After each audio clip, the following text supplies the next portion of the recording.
আমরা বলুন। বংশ পরম্পরা আমরা বেরিয়ে সাপুরে আমাদের যখন আইন না ছিল এই সাপুরের সময় সাপ খেলা দেখিয়ে জীবিকা করে সংসার চালাতো এইভাবে ইত্যাদি ইত্যাদি। আপনি কি এটার মধ্যে আছেন? হ্যাঁ হ্যাঁ আসুন প্লিজ। এবং যখন আইনটা তৈরি হলো তারপর থেকে সাপ খেলা দেখানো বা সাপ ধরা, সাপ নিয়ে কোথাও যাওয়া টোটাল নিষিদ্ধ। আমরা স্যার সংবিধান আইন, আমরা ভারতবাসী, আমরা সংবিধান নীতি আমরা মেনে চলতে চাই। একদম একদম। আমরা চাই না আইনের গণ্ডির ঊর্ধ্বে যাবো, আইনের গণ্ডির মধ্যে থাকতে চাই। যেটা লিগেল সেটা করবো, যেটা লিগেল নয় সেটা করবো না, এই আমরা প্রতিশ্রুতি দিয়েছি। এবং এখন বর্তমানে আমি তো দীর্ঘ 30 বছর ধরে সাপ নিয়ে কাজ করতাম, রেস্কিউ করতাম। আপনি মনোজ বাবু, আপনার সাথে কথা হচ্ছে। ঠিক আছে ঠিক আছে। তো এখন আমার ছেলেদেরকে আমি সচেতনতার জায়গায় নিয়ে এসেছি যে ভাই সাপ ধরে পরিবেশে ফিরিয়ে দাও, সাপ আমাদের পরিবেশের বন্ধু, একে মারতে নেই, পরিবেশের ইকোসিস্টেম বাস্তুতন্ত্র শেষ হয়ে যাবে। এইগুলো এদেরকে মাথায় ঢোকানো হয়েছে। এরা এখন কি করে যে কোনো একটা এইটুকু কোনো জীবকে জীবনে কাজ করবে তাকে রেস্কিউ করে তার নেচারে ছেড়ে দেয়। এইভাবে আমি 90টা পরিবারকে তৈরি করেছি এবং মুর্শিদাবাদে প্রায় 100-র উপর পরিবারকে তৈরি করেছি। নদিয়াকে প্রায় 60-70 বাড়িকে আমি তৈরি করেছি। সব আমাদের, আমার পশ্চিমবঙ্গে প্রায় 3.5 লাখ বেরিয়ে আছে, সবাই অসহায়, সবাই খেলা দেখিয়ে পয়সা চেয়ে পেট ভরে। কিন্তু আইনের এমন একটা চক্র পড়ে গেছে যে এটা নিষিদ্ধ। তো বাধ্য হয়ে আমাদের ছেলেরা কিছু পরিযায়ী শ্রমিক হয়ে বাইরে চলে গেছে, কিছু বাড়িতে দোকানপাট করেছে, কিছু লেবার মিস্ত্রি কাজ করছে এইভাবে। কিন্তু আমরা জাতি হয়ে, জাতির যে একটা অধিকার তার থেকে আমরা বঞ্চিত। কিন্তু যারা আমাদের জাতি নয় তারা কিন্তু আজকে কিভাবে লাইসেন্স পাচ্ছে, সাপ নিয়ে সাপের ভেনম এক্সট্রাকশন করছে। হ্যাঁ, কিন্তু আজকে আমরা কি অবস্থায় আছি। দুঃখের বিষয়, সব থেকে বড় আঘাত যে আজকে একটা সাপকে বাঁচাতে গিয়ে, সেই পরিবারকে বাঁচাতে গিয়ে একটা আপনাদের এই আপনাকে বলছি না, এই ফরেস্ট ডিপার্টমেন্ট থেকে, ফরেস্ট ডিপার্টমেন্ট থেকে ছেলেরা 3টে ছেলে, এই 3টে ছেলে এমন ভাবে এই ভাইটাকে আমার এমন ভাবে আক্রমণ করলো, সমস্তটা ছবিগুলো দেখেন এইভাবে। আমার কাছে সব ছবি আছে। হ্যাঁ আচ্ছা, পাঠিয়েছি, আমি পাঠিয়েছি। এবার সবকিছু, হ্যাঁ, এবার এ তো হতাশ হয়ে গেছে। আমি ছিলাম না, আমি পেটের জ্বালায় কাজকর্ম করতে যাই, আমি এসে বললাম এই ব্যাপার, ঠিক আছে। তো এখন বিষয় হচ্ছে স্যার, একটা কথা বলি, ওই 3জন যে এটা আপনি ওদেরকে চিনতেন নাকি জেনেছেন নামটা পরে? হ্যাঁ চিনতাম তো। আচ্ছা, ওদের সঙ্গে তো হেমাসানোর সময় দেখা হয়েছে আমাদের। কোথায় দেখা হয়েছে? আরে গাড়িতে করে সব সাপটাপ নিয়ে যেত না, রেস্কিউ করতে, তখন রাস্তাঘাটে দেখা হতো, সেভাবেই দেখা হয়েছে। বহু বছর ধরে এখানে আছে, এই রেস্কিউ করে দেখা, মুখ চিনাটা স্বাভাবিক। হ্যাঁ, এবার স্যার একটা জিনিস আমি বলছি, একজন ডিএফও রেঞ্জার সে কিন্তু গায়ে হাত দেয় না, সামান্য একজন রেস্কিউয়ার হয়ে সাপকে হ্যাঁ, আমাকে বলছে তুই গাড়িতে ওর, কিস্তি খামারি করে বলছে। তাই বললাম দাদা আমি সিনিয়র লোক দেখি নাম বলছি, তাদের কিনা এত বাজে বাজে ভাষা বলছে, খিস্তি করে করে ওই ফাইবারের লাঠিটা সেই বাজে ভাষাগুলো বলছে, আমি বলতে পারবো না। আপনি কাদের নাম বলেছিলেন? আমি বললাম যে আমি বন্যপ্রাণীতে অনেকজনের আছে, আমরা সাপ দিয়ে, আমার দাদা আছে অতি যুক্ত, গত 2 বছর সে ফাইবারের লাঠি করে সবাই কি শুনেন আমাকে, তো পুলিশের কাছে ফাইবারের লাঠি থাকে, আমরা সাপুরে ওদের কাছে থাকা উচিত স্ট্রং আর স্টিক, ওদের কাছে ছিল ফাইবারের লাঠি, ফাইবারের লাঠি করে আমাকে মেরেছে। না না, আমি বলতে যাচ্ছি ওদের ব্যাপারটা জানতে হবে, কারণ ওই যেখানে হয় না অপারেশনটা, সেখানে আমি ছিলাম না। তো একটু আপনারা কাইন্ডলি আমাকে বলুন, আপনারা সত্যি বলছেন বলে ধরে নিচ্ছি, আমি ধরে নিচ্ছি, নাহলে কেন আপনারা বলতে পারবেন, কিন্তু কোনো কারণ জেনে আপনাকে মারতে আরম্ভ করলো, জাস্ট জিজ্ঞেস করছি আমি, কেন হয়েছে, হঠাৎ করে কি কারণটা হলো? ওই সাপটা ধরেছি, স্কুবার দিকে ফোন করেছে অনেকবার, সেই ভদ্রলোকের বাড়িতে আপনারা ইনকোয়ারি পাঠাতে পারেন। আপনি কার নাম্বারে ফোন করেছেন? যার বাড়িতে সাপটা বেরিয়েছিল ওইটা আপনার দেওয়ানডিগির নতুন পল্লী, হ্যাঁ রাইস মিল বাড়ি সমেত রাইস মিল আছে ছোট, সেই বাড়িতে সাপটা বেরোয়। এনা দেখিন ফোন করে 7টা থেকে 12টা অবধি। এবার একটা বাড়ির ভেতরে সাপ থাকা মনে কি সাপ ছিল? গোগরো সাপ, জাত গোগরো, বুঝলেন?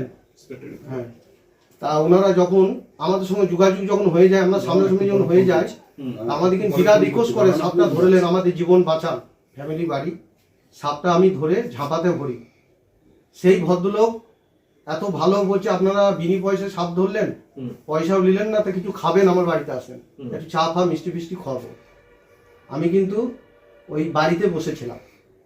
এবার সেই ভদ্রলোক দেখছে এনার তো কোনো অন্যায় নেই, আমাদের ছেলেগুলোকে মানে ভয়ে আর কি, যেরকম হয় ছুটে ছুটে পালিয়েছে, দু একজনকে ধরেছে, দুজন ছুটে পালিয়ে গেছে, এরা তেরে ধরেছে আর কি।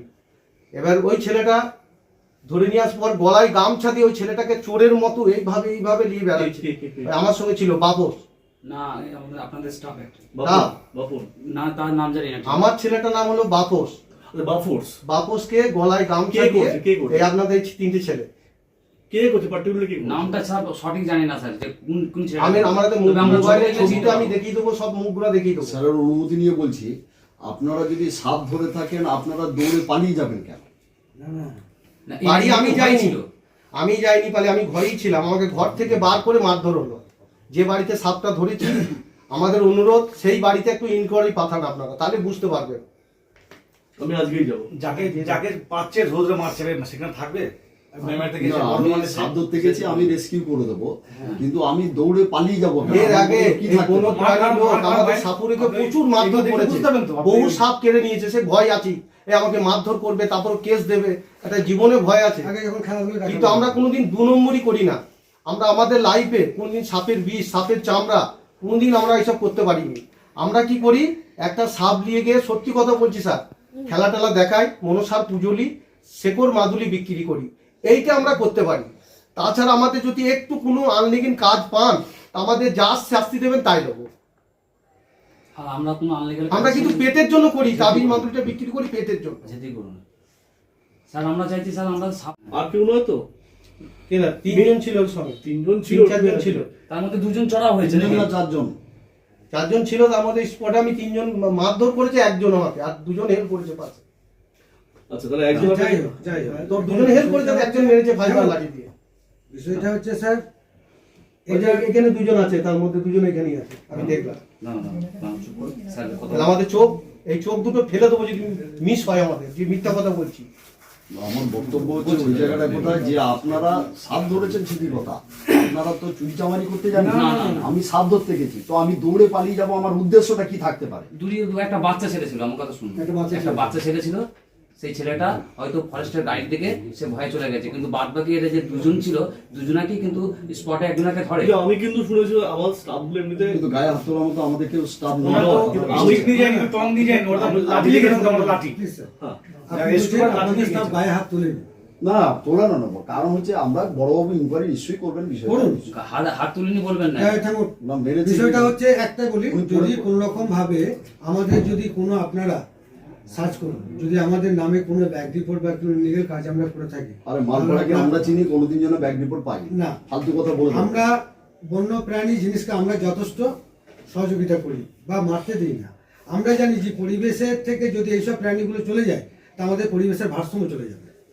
এর জন্য এটা আমরা বুঝেছি। আমি একটা করে এমনি সামথিং অ্যাওয়ারনেস এই করি। কাগজটা তো দেখুন স্যার, আমার এটা আপনাদের সরকার against it। যে মেরেছে তার জন্য এসেছে। আর আমাদের একটা যেতে, এই যে আমাদের বেদিয়া সমাজ, আমরা যে পিছিয়ে পড়ে আছি, আমরা যে সাপলি যে জীবিকা করতাম, আজকে করতে পারছি না, তা আমাদের জন্য একটু ভাবুন। চা খাও। ঠিক আছে, ফাইন। আমি আপনার সাথে কথা হয়েছিল, একটা জিনিস দেখুন না। তো আমি আপনাকে কি বলেছিলাম, আমি বলেছিলাম যে আপনি আমাকে রিটার্ন দিন। আপনি আমার ছবি পাঠিয়েছিলেন, সেই ছবিটা তো মোবাইলে আমার এখনো আছে, এবং ছবিটা কাউকে আমি শেয়ারও করিনি। বাইরে বসে আছে। আমিও কাউকে হ্যাঁ, আজকে কথা হচ্ছে বলে বলছি। আমি এই চা খাবো, আমি খাবো না, খালি পেটে আছে, অ্যাসিড হয়ে যাবে। তো সাংবাদিক স্যার ওনার দেখবেন। আমি বলেছিলাম যে ধরে নিচ্ছি আপনি সত্যি কথা বলছেন, ধরে নিচ্ছি না আমি আপনাকে বললাম যে আপনি কাহিনী আমাকে লিখিত দিন।